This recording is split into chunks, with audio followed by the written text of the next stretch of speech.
1 बीघे की जगह पे 250 बीघा फिर पट्टा हो गया। तो अवैध ही तो हुआ। मतलब तो उस हिसाब से ये प्रधान नहीं बिजनेसमैन हो गए। हाँ, बिजनेस बहुत अच्छा बिजनेस किया उसने। फैजाबाद में भी प्रॉपर्टी बना ली और यहाँ अरे दत्तनगर गांव में प्रॉपर्टी बनाई, नवाब अगर वो 50 लोग को भी पट्टा कर दिया होगा, 5 चौक 20 ऐसे 20 लाख तो ऐसे पैदा हो गया। ज्यादा करोड़ों की संपत्ति कमा चुका, करोड़ों रुपए कमा 2 करोड़ के आसपास बताइए। हाँ, उन्होंने सिर्फ जो है जनता को मूर्ख बना के अपना उल्लू सीधा कर लिया। उनके पास काफ़ी संपत्ति हो गई, ठीक है।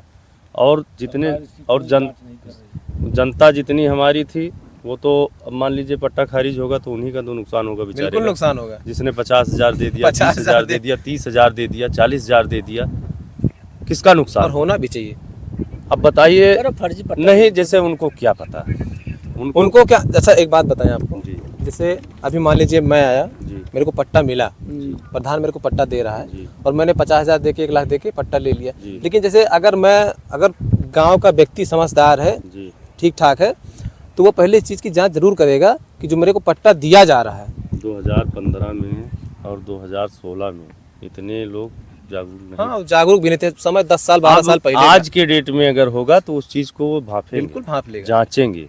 ये बात आप सही कह रहे हैं कि जो अगर कल को खारिज हुआ तो वो 50,000 60,000 जाना तय है। यहाँ जो यही चीज़ है। यहाँ जो लेखपाल और कानून को मोटरसाइकिल से आते हैं, गोंडा जिला के दत्तनगर में जो ये तरकबंद तहसील में, वो यहाँ फॉर्चूनर लेकर के जाते हैं। अच्छा, इतना कमाई है। मतलब जो प्रधान यहाँ पर लेखपाल वो सब तहसीलदार बना, और अगर वो बाइक से स्टार्ट हुआ मतलब उस टाइम जब बना तो मतलब 4 व्हीलर पे आ जाएगा। 4 व्हीलर नहीं, फॉर्चूनर पे आ जाएगा। फॉर्चूनर पे आ जाएगा। मतलब इतनी कमाई। 2 मंजिला मकान बन जाएगा, फॉर्चूनर आ जाएगा घर के। जब 1 करोड़ रुपया फर्जी पट्टा करके असूल लिया जाता है तो सारे लोग तो खाते हैं ऊपर से नीचे तक, तभी तो नहीं वो तो बिल्कुल खाएंगे। अब भाई 4 पैसा कमाएगा तो 2-2 3-3 2-2 पैसा 1-1 पैसा बांट लेंगे आपस में। तो सबको देता है वो बिल्कुल। और फर्जी पट्टा प्रधान से लेके सिस्टम तक का पूरा सेट है, पूरा मामला। है। पट्टे के नाम पे धांधली चल रही है, कमाई चल रही है। बता तो रहे आपसे, मैं इस चीज को लिखवा लीजिए। जिस एसडीएम की ट्रांसफर हुआ और जिस तहसीलदार का ट्रांसफर हुआ उससे जाके बैक डेट में साइन करवाया गया, तब ये पट्टा हुआ था। बताइए। ये मुझे पता था कि हाँ ये बैक डेट में जो है पट्टा हुआ, पट्टे की फाइल बनी। लेकिन मुझे देखिए, मुझे प्रधान लड़ना नहीं था, इसलिए मैंने विरोध नहीं किया।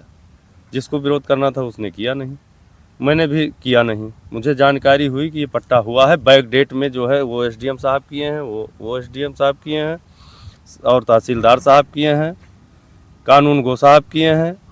लेकिन जानकारी सब थी, लेकिन मुझे कोई मतलब था नहीं। लेकिन एक चीज़ मैं कहूँगा, मैं खुद कह रहा हूँ, आप लोगों से सवाल नहीं करूँगा, लेकिन ये चीज़ मैं कैमरे पे कह रहा हूँ कि भारतीय जनता पार्टी की सरकार में सबसे ज़्यादा सवाल ये खड़ा हुआ है कि जितने भी अधिकारी हैं सब दलाल हो चुके हैं। पैसे बहुत लेते हैं ये सारे जो है बिना अधिकारी, पैसे के कोई काम ही नहीं करते। बिना पैसे कोई काम नहीं, सबको पैसा चाहिए, हर जगह करप्शन अच्छा चल रहा मोटा है। पैसा चाहिए। पैसा अगर ठीक ठाक चल रहा है क्योंकि गरीब की सुनवाई नहीं होती है। अगर कोई कोर्ट का कोई कचहरी कोई मैंने सुनिए, ये जो पीडब्ल्यूडी वाली रोड बनी है, जहाँ रोड ये अभी कटी हुई है, इसमें हमने राजपाल जी के नाम कम से कम दोनों नंबर में मिला के 20 बीघा बैनामा किया है। 20 बीघा जी। अब ये बताइए, वहाँ से रोड से लेकर यहाँ तक हमारी ज़मीन है, 300 बीघा ज़मीन भी होती है। 300 बीघा बहुत होता है। तो मैंने अगर 20 बीघा ज़मीन वहाँ बैनामा कर दी तो इन लोगों का कहना है कि ये मिलजुमला नंबर है, मैं सबको दूंगा। तो जब 2016 में रोड बनी थी तब सबको क्यों नहीं मिला था? तब सबको कब्जे के आधार पे मुझे जो है ज़मीन हमारी ली गई, मैं तो दौड़ के गया नहीं था। कब्जे के आधार पे मुझसे ज़मीन ली गई, मैं 20 बीघा ज़मीन बैनामा किया राजपाल जी के नाम। तो राजपाल से बड़ा कोई अधिकारी होता है? चाहे डीएम हो, चाहे एसडीएम हो, चाहे तहसीलदार हो, कोई भी हो, चाहे जो हो, कि आप जो है इसको तरमीन करेंगे तब तरमीन होगा। तो मैंने जब ज़मीन उनके नाम बैनामा की तो मैं उसी से सटा अपना 300 बीघा लूँगा कि कहीं अलग जाके हमको दे देंगे। नहीं, सही बात है। अब उनका मुद्दा था कि बड़ा नंबर है तो इसमें हम सारे लोगों को जो है मुआवजा देंगे, सबको मुआवजा देंगे, सबको मुआवजा। ज़मीन मेरी 50 बीघा जा रही है, मैंने इसकी हदबरारी भी दायर की, अभी हमारी ज़मीन पूरी नहीं मिली है। अच्छा। और साहब कानून को साहब ने मना किया कि मिन नंबर में नापने नहीं जाऊंगा। तो आप नापने भी नहीं मना भी कर दिए, और जो मैं मना भी कर दिए जी, जो मैं काबिज हूँ उसमें लाके पूरे गांव को आप दे देंगे। ये चीज़ गलत है, मैं कैसे पाऊंगा? नहीं, सही कह रहे हैं आप। फिर एक मिनट आजा, वो कागज दिखाइए। हेलो,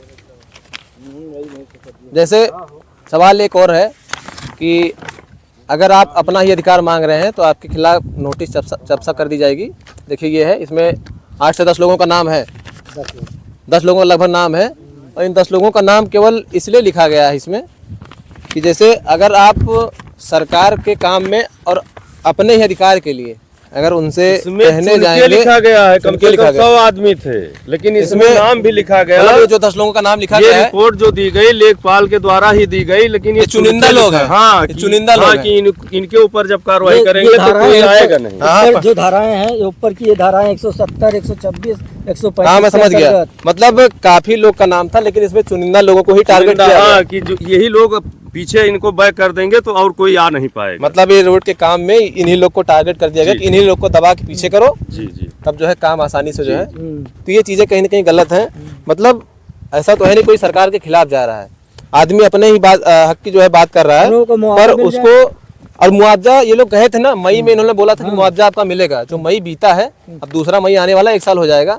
मई में इन्होंने कहा था मुआवजा मिलेगा, कहा था ना। 2-3 महीने में मुआवजा दिलवा दे के आए थे। 2-3 महीने यानी कि मान लीजिए चलो जुलाई, अगस्त, सितंबर लग क्या रहा है, फरवरी चल रहा है। अब एक बार 2-3 महीने बाद मई फिर आ जाएगा, 1 साल हो जाएगा, पर पैसा 1 रुपया तक नहीं मिला है। जबकि पैसा आ गया होगा, ये इसमें कोई दो राय नहीं है, पर पैसे के साथ धांधली की जा रही, कुछ कहीं ना कहीं घोल मेल करके आ गया है। पेपर भी हमारे पास है। एनएचआई वालों ने मुझे पेपर ऑलरेडी दे दिया कि भैया मैं आप SLO ऑफिस में मैंने पैसा दे दिया है, अब लेखपाल फाटबंदी दे दे, आपका मुआवजा मिल जाएगा।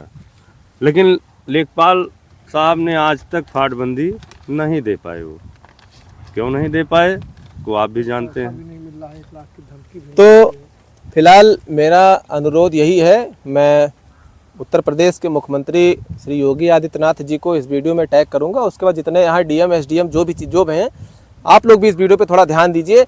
और मेरा सीधा सा सवाल आपसे ये है कि अगर आपके पास हर काम को करने की अनुमति है और सही तरीके से है, तो उसमें बेईमानी का शब्द कहाँ से आ जाता है?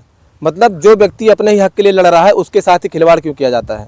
जो मतलब जिसका अपना पैतृक संपत्ति है, जिसकी अपनी पुरानी संपत्ति है, मेरे ख्याल से चाचा 170-80 साल पहले से 100 साल लगभग मान लीजिए, आजादी से आज तक लगभग 100 साल जी। तब से जमीनें हैं। ऐसा कोई नहीं कि अभी इन्होंने लिखवाया अभी 10-12 साल से ना, ऐसा नहीं है। उसके बाद भी प्रधान के द्वारा जो है इस पे अवैध रूप से पट्टा भी करा दिया गया, और प्रधान ने पट्टा कराते टाइम उन सभी व्यक्तियों से पैसा लिया होगा जिनका जो है पट्टा किया। और उसके बाद इस पैसे को हमें लगता है इसलिए रोका गया कि जो जिन लोगों का पट्टा हुआ है उसके चक्कर में कहीं ना कहीं ये तो मामला फंसा होगा। आप ये बताइए, मैं मूल खातेदार हूँ, पहला अधिकार मेरा है या पट्टेदार का है? पहला आपका है। तो पट्टेदार पे इतना फोकस हो रहा है, और जो मैं मूल खातेदार हूँ, जो 100 साल से यहाँ काबिज हूँ, मुझ पे क्यों नहीं फोकस किया जा रहा है? कारण ये बता दें आपको, अब देखिए पूरी बात एकदम स्पष्ट तरीके से बता रहा हूँ। जैसे आपने बोला पट्टेदार पे ध्यान ज्यादा दिया जा रहा है, आप लोग पे नहीं दिया जा रहा है, क्योंकि उन्होंने 4 पैसा दिया, उनको जमीनें दी गई, तो आपने कमाई कराई है, तो आप पर ध्यान थोड़ा हम देंगे। उनका मेन कारण ये है।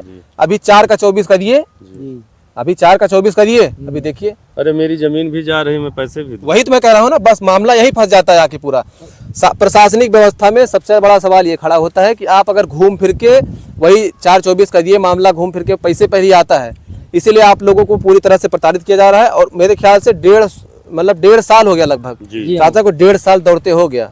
कह रहे हैं कम से कम लाखों रुपए का इन्होंने तेल फूंका है।